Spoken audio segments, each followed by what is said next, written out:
Hello everyone, welcome back to my channel. तो कैसे आप सब? आई होप आप सब अच्छे होंगे। तो आप सबके एसएससी जीडी की न्यू वैकेंसी आ चुकी है। आपको पता होगा मेरे भाई, आपके अबाउट 40,000 वैकेंसी आई है। अब देखो मेरे भाई, आपके डेट ऑफ फॉर्म के लास्ट डेट क्या है, कब से आपका सबमिशन स्टार्ट हो जाएगा। तो देखो भाई, आपके 5 तारीख से 5/9/2024 से आपके डेट फॉर्म का स्टार्ट होने वाला है और 14/10 तक चलेगा। ठीक है ना, करीब से करीब एक महीना समझो, 5 या 8 दिन। उसका लास्ट आप इतने 14 को 23.00 इस तक आप क्या करते हैं, लास्ट डेट का पेमेंट कर सकते हो। ठीक है, ये सब देख लेना आप। उसके बाद आपकी करेक्शन विंडो जो कि मोस्ट इंपॉर्टेंट है। सबसे पहले तो फॉर्म को ध्यान से पढ़ना, कोई भी त्रुटि ना हो। अगर कोई त्रुटि हो जाती है तो आपके करेक्शन विंडो जो रहेगी वो 5/11/2024 से लेकर 7/11/2024 तक आपको अवेलेबल रहेगा। अब देखो, एग्ज़ाम की टेंटेटिवली डेट भी आ गई मेरे भाई। आपके कंप्यूटर बेस्ड एग्जामिनेशन होंगे। जो बच्चे नए होंगे वो जान लो मेरे भाई, जितने भी नए हो, कि आपके जनवरी और फरवरी के बीच में आपका एग्ज़ाम हो जाएंगे 100%, क्योंकि एसएससी ने ऑलरेडी कैलेंडर निकाल चुका है। अब बात करते हैं कौन कौन बच्चे एलिजिबल है और कौन कौन बच्चे इस फॉर्म को भर सकते हैं। तो सबसे पहले बात कर लेते हैं मेरे भाई, आपके पे स्केल भी देख लेते हैं, उसके बाद वैकेंसी, उसके बाद सबके एलिजिबल के बारे में बात कर लेंगे। ठीक है, तो पे स्केल की बात करते हैं तो आपका पे लेवल 1 में आता है ये। ठीक है, 18,000 से लेकर 56,900 के बीच में इसकी पे लेवल रहती है। ठीक है ना। पोस्ट ऑफ एनसीबी एंड पे लेवल, एनसीबी की जो पोस्ट है उसकी पे लेवल 21,700 लेकर 69,100 तक होती है एनसीबी की। ठीक है ना। अब बात करते हैं वैकेंसी। टोटल वैकेंसी आपकी 39,481 है। ठीक है, अब वही बात करें बीएसएफ की बात करें तो बीएसएफ की टोटल 15,654 है। सीआईएसएफ की बात करें तो सीआईएसएफ की, ये तो टोटल की बात करो, यहाँ टोटल है। ठीक है ना। अब बात करते हैं मेल की। सबसे पहले बात करें तो मेल का बीएसएफ का है 13,306, सीआईएसएफ का 6,430 और सीआरपीएफ की बात करते हैं 11,299, एसएसबी का 819, आईटीबीपी का 2,564 और असम राइफल का 1148, एसएसएफ का 35 और एनसीबी का 11 सीटें, जो कि बहुत ही कम है। मतलब टोटल बॉयज़ के लिए 35,612 सीट है। ठीक है, और गर्ल्स की बात करें तो गर्ल्स की टोटल सीट है 3869, मतलब कि 3869 आपकी टोटल सीट है। मतलब 3869 सीट आपकी है टोटल। अगर दोनों को मिलाकर बात किया जाए तो आपके 39,481 सीट है। मेल के लिए 35,612 सीट है, फीमेल के लिए 3869 सीट है। ठीक है, अब आगे बढ़ते मेरे भाई। आगे आपकी वैकेंसी जो होती है सब चीज़, अब देखो, अब रिलैक्सेशन की बात करें तो जो ओबीसी कैटेगरी से आते हैं उनके एज में 3 साल की रिलैक्सेशन मिलती है। जो एससी एसटी से आते हैं उनको 5 साल और जनरल का कोई एज रिलैक्सेशन नहीं मिलता। और 10% वैकेंसी जो होती है रिजर्व होती है, किसके लिए? एक सर्विसमैन के लिए। ठीक है, अब बात करते हैं नेशनलिटी। आपकी इंडियंस होनी चाहिए, आपको पता होगा। और डेट ऑफ बर्थ आपकी होनी चाहिए क्या, सुन लो, 18 से 23 होने चाहिए। ठीक है ना, 18 से 23 होने चाहिए, वो भी 1/1/2025 के, नॉट बिफोर 2/1/2002, 2/1/2002 के बाद का नहीं होना चाहिए। ठीक है ना। कैंडिडेट्स बॉर्न नॉट बिफोर, इससे पहले का अगर जन्म है तो आपका फॉर्म ने रिजेक्ट कर दिया जाएगा मेरे भाई। देख लो, क्रूशियल डेट है ये आपका। 2/1/2002 के बाद के हो तो फिर आपका काम नहीं चल पाएगा मेरे भाई। मतलब बाद के तो चल ही जाएगा, उससे पहले के मान लो 2/1/2001 के हो तो नहीं हो पाएगा, 1/1/2002 के हो फिर भी नहीं हो पाएगा। आपका डेट लिया गया है 2/1/2002 और नॉट लेटर देन, मतलब 1/1/2007 से ज़्यादा का नहीं होना चाहिए। ठीक है ना, समझ गए ना। तो देख लो मेरे भाई, बहुत सारे बच्चे इसमें आउट हो जाएंगे क्योंकि 2002 डेट ऑफ बर्थ देख लो आप। ठीक है ना, तो जो भाई एलिजिबल हो तैयार हो जाओ। अब बात करते हैं एससी एसटी के लिए 5 साल की एज रिलैक्सेशन, ओबीसी की 3 साल की रिलैक्सेशन और एक सर्विसमैन को 3 ईयर की, आप जानते हो, relaxation for military service rendered at actual age on the date of recording. ठीक है, अब बात करते हैं, ये आपके एज रिलैक्सेशन दिया गया है। Victim killed by 1984 right, communal right 2002 Gujarat reserve और ईडब्ल्यूएस के लिए मिलता है वहाँ पे, अगर इस विक्टिम में पाए जाते हो आप तो। ठीक है ना, वहाँ पे। अब बात करते हैं आपके और बहुत सारे नोटिफिकेशन, ये सब विक्टिम वाले 8 साल 10 साल इनको एज रिलैक्सेशन मिलती है। ये डेट ऑफ बर्थ की देख ली मेरे भाई। डेट ऑफ बर्थ का एक बार और अगेन देख लो आप सब, 2/1/2002 तक हो उतना भी आपका डेट ऑफ बर्थ है तो काम चल जाएगा। लेकिन 1/1/2007 के बाद का नहीं होना चाहिए और इससे पहले का नहीं होना चाहिए। ठीक है, बहुत इंपॉर्टेंट है ये पॉइंट। अब बात कर लेते हैं आपके, और सुन लो, ओबीसी वाले टेंशन ना लो, आपके 3 साल एज रिलैक्सेशन मिलेगी, एससी एसटी वाले 5 साल, ये भी ध्यान रख लो। अब बात करते हैं आगे बाकी ये सब तो आप पढ़ ही लोगे आपके। अब देखो, डॉक्यूमेंट की बात करें, एससी एसटी ओबीसी की आपके पता ही है, सेंट्रल लेवल का आपको सर्टिफिकेट चाहिए, ये भी आपको पता होगा मेरे भाई। अब बात कर लेते हैं आगे। और closing date of receipt of online application 14/10/2024। मतलब क्या बोल रहा है कि आपके जो ऑनलाइन ओबीसी SC ST की जो सर्टिफिकेट बनवाते हैं EWS का 14/10/2024 से के बाद का नहीं होना चाहिए। ठीक ठीक है ना, 14/10/2024 के बाद का नहीं होना चाहिए। इस चीज़ को भी ध्यान रख लो आप सब, ठीक है।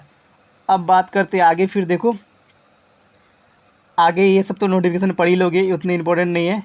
अब NCC सर्टिफिकेट वाले जो होंगे उनको 5% मैक्सिमम मार्क्स एग्जामिनेशन के 5% मिलेंगे। NCC B certificate 3%, A certificate 2% maximum marks के, ठीक है। अब कैसे अप्लाई कर सकते हैं ये सारे बच्चे तो आप सब ऑलरेडी देख लोगे। 100 रुपये फ़ी लगेंगे सिर्फ लड़कों की, लड़की कोई फ़ी नहीं लगेगी। अब आगे फिर देखते हैं आपके एग्ज़ाम सेंटर यहाँ पे पढ़ेंगे। ये चीज़ तो आपको पता ही होगा कौन कौन से रीजन में पढ़ते हैं। एक अब फिजिकल देखो, अब एग्जामिनेशन के सबसे इंपॉर्टेंट पॉइंट आते हैं आपके कंप्यूटर बेस्ड एग्जामिनेशन, जो कि जनरल इंटेलिजेंस 20 क्वेश्चन 40 मार्क्स का, GK आपके 20 क्वेश्चन 40 मार्क्स का, एलिमेंट्री मैथमेटिक्स 20 क्वेश्चन 40 मार्क्स का, और इंग्लिश जो आपके 20 क्वेश्चन 40 मार्क्स के, टोटल 60 मिनट मिलते हैं। इस चीज़ को भी ध्यान रख लेना आप सब, ठीक है। अब आगे चलते, ये चीज़ आपको पता होगा, जो बच्चे नए होंगे ध्यान से देख लेना भाई। अब देखो फिजिकल स्टैंडर्ड टेस्ट की बात करते हैं, PET PST जिसको बोलते हैं, ठीक है ना। फिजिकल स्टैंडर्ड पास करने के बाद बच्चे मेडिकल में जाते हैं, ध्यान से देख लो। अब फिजिकल में क्या है मेरे भाई, जो बच्चे पुराने हैं उनको पता है, जो नए हों सुन लो। 5 किलोमीटर आपको 24 मिनट दौड़ने हैं, फीमेल की 1.6 किलोमीटर 8.5 मिनट दौड़ने हैं, ठीक है ना। लद्दाख रीजन के लिए for candidates other than those belonging to Ladakh region, ठीक है ना, लद्दाख रीजन के लिए। अब देखो race 1.6 kilometre in 7 minute Ladakh region के लिए भाई, ये लद्दाख रीजन के लिए कि 1.6 किलोमीटर दौड़ने हैं 7 मिनट में, और 800 मीटर दौड़ने हैं 5 मिनट में फीमेल के लिए, जो लद्दाख रीजन से बिलोंग करती है। तो और इसका एक और फिजिकल स्टैंडर्ड PST PET होता है। तो PST में आपका हाइट क्या होता है, हाइट आपके मेल के 170 होने चाहिए, फीमेल की 157 एकदम मैंडेटरी है भाई। अब बात करते हैं, बहुत सारे एरिया है जहाँ पे आपके हाइट में रिलैक्सेशन मिलती है। शेड्यूल ट्राइब में 162.5, ये सब देख लेना बाकी सारे बच्चे, ठीक है। नॉर्थ ईस्टर्न स्टेट की जो भी है वो सब देख लोगे अपने हाइट के अनुसार। अब देखो बात आती है चेस्ट की, तो चेस्ट में भी बच्चे डिस्क्वालीफाई होते हैं। तो देखो बिना एक्सपेंड किए कम से कम चेस्ट आपके 80 होना चाहिए, फुल आने के बाद कम से कम आपके 5 सेंटीमीटर एक्सपेंड होना इंपॉर्टेंट है। ये भी आपके फिजिकल में नापे आते हैं, और वेट आपके अकॉर्डिंग टू हाइट के अकॉर्डिंग मेजरमेंट किए जाते हैं, ठीक है। अब उसके बाद लास्ट में होता है मेडिकल और डॉक्यूमेंट वेरिफिकेशन। मेडिकल और डॉक्यूमेंट वेरिफिकेशन में आपके जितने भी इंपॉर्टेंट मैंडेटरी डॉक्यूमेंट्स हैं वो सारे लगते हैं। लगने के बाद आपका क्या होगा, उसके बाद आपका फाइनल सिलेक्शन हो जाएगा, मेरिट निकलेगी, उसके बाद आपको ज्वाइन लेटर आ जाएगा मेरे भाई, समझ रहे हो ना। तो आपको कुछ भी नहीं करना, एक चीज़ सबसे इंपॉर्टेंट ध्यान देने हैं, वो मैं बता दे रहा हूँ सबसे इंपॉर्टेंट क्या है। ये सारे नोटिस तो आप ऑलरेडी पढ़ लोगे, ठीक है ना, टेलीग्राम पे मैं अपलोड कर दूंगा, टेलीग्राम से जुड़ जाना आप सब। तो सुन लो भाई, सबसे इंपॉर्टेंट क्या है, आपके डेट ऑफ जो बच्चे एलिजिबल हो गए हो, बहुत अच्छी बात है मेरे भाई। और ये जो डेट आपने देखे होंगे, उस डेट में आप लोग देखोगे कि आपका मांगा गया है 2/1/2002 से, तो बहुत सारे बच्चे ऑलरेडी आउट हो जाएंगे। तो बहुत सारा अच्छा मौका है आप सबके लिए मेरे भाई, ठीक है, अच्छा मौका है सिलेक्शन लेने के लिए। तो देखो मेरे भाई, आप सबके लिए कुछ इंपॉर्टेंट चीज़ भी ला रहा हूँ, ध्यान से सुनो। अब से क्या करना है आप सबको जितने भी पढ़ने पढ़ो। अब जितने भी all India mega mock live test जो टेक्स्ट बुक पे आता है, वो सारे मॉक मैं भी दूंगा, ताकि आप सबकी भी कॉन्फिडेंस बना रहे। जैसे एग्ज़ाम के 1-1.5 महीने बचते हैं, तो लगातार मैं भी मॉक लगाऊंगा, ताकि आप सबको अच्छे हो सके, ठीक है ना, आप सब। क्योंकि पिछली बार मैंने टारगेट लिया था करीब से करीब 50 दिन लगातार मॉक मैंने करवाए थे। बहुत सारे बच्चों ने मेरे ग्रुप के टेलीग्राम पे मात्र 500 से 600 बच्चे, जिसमें से 18 से 19 बच्चों का सिलेक्शन इस बार फिजिकल में हो गया है। सोच लो, जिनके 70-80 मार्क्स आ रहे थे उन्होंने भी क्वालिफाई किया है।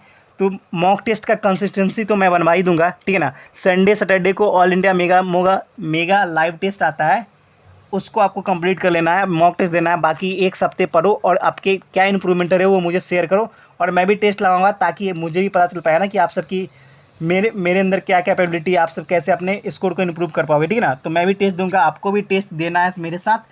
और सबसे इंपॉर्टेंट है, जो भाई क्वालिफाई हो रहे हो एज में, बहुत अच्छी बात है भाई, इस बार अपॉर्चुनिटी बहुत अच्छी है।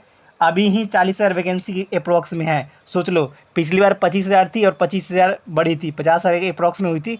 तो इस बार सोच लो भाई, फिर से वैकेंसी बढ़ेगी तो आपकी कितनी वैकेंसी बढ़ जाएगी, समझ रहे हो। तो इसलिए बोलता हूँ, दबा के मेहनत में लग जाओ मेरे भाई, 60 से 65,000 भी वैकेंसी आपके हो सकते हैं, समझ गए। तो मेरे चैनल को सब्सक्राइब कर लेना, लाइक कर देना, शेयर कर देना। और सबसे इंपॉर्टेंट बात भाई, मॉक टेस्ट जो दे दूंगा ना, जो all India mega live test उसको तो अटैम्प्ट करना ही करना है, साथ के साथ आपको प्रिपरेशन लगातार करनी है, ये चीज़ जान लो। बाकी एमटीएस की भी आप सब प्रिपरेशन कर रहे हो तो एमटीएस का भी लगातार मॉक टेस्ट मैं अपने स्कोर शेयर करता हूँ, आपको भी टेलीग्राम पे अपने स्कोर शेयर करना है मुझे पर्सनली, और इम्प्रूवमेंट नहीं होगा फिर मुझे मैसेज भी करना है मेरे भाई। आपके सिलेक्शन मॉक टेस्ट पे ही डिपेंड करता है। बाकी आप सबसे पहले सिलेबस कंप्लीट कर लो अच्छे से, 1-2 महीने 2.5 महीने के अंदर जल्दी से, उसके बाद लगातार आपकी प्रैक्टिस ही आपको जीत दिलाएगी, ठीक है। तो फिर मिलते हैं नेक्स्ट वीडियो में, फिलहाल इतना ही। जो भाई चैनल पर नए जुड़ेंगे चैनल को लाइक सब्सक्राइब शेयर कर देना। और सबसे एक और इम्पोर्टेंट बात है मेरे भाई, नोटिफिकेशन को ध्यान से पढ़ के फॉर्म को भरना, कोई हड़बड़ाहट नहीं, 1-2 दिन बाद ही फॉर्म भरना, अच्छे से रिलैक्स चिल मूड में, कोई गलती मत करना। एडिटिंग डेट मैंने बता दिया कि इस दिन का आपका डेट एडिट भी कर सकते हो, नहीं तो एक बार गलत भरने पर ना फिर बहुत सारी प्रॉब्लम क्रिएट होती है, समझ गए। तो ध्यान से भरना मेरे भाई। और क्रूशियल डेट देख लिया होगा आपने ओबीसी सर्टिफिकेट का, तो वो सारी चीज़ अभी देख लेना, ठीक है। तो जय हिंद, जय भारत, वंदे मातरम।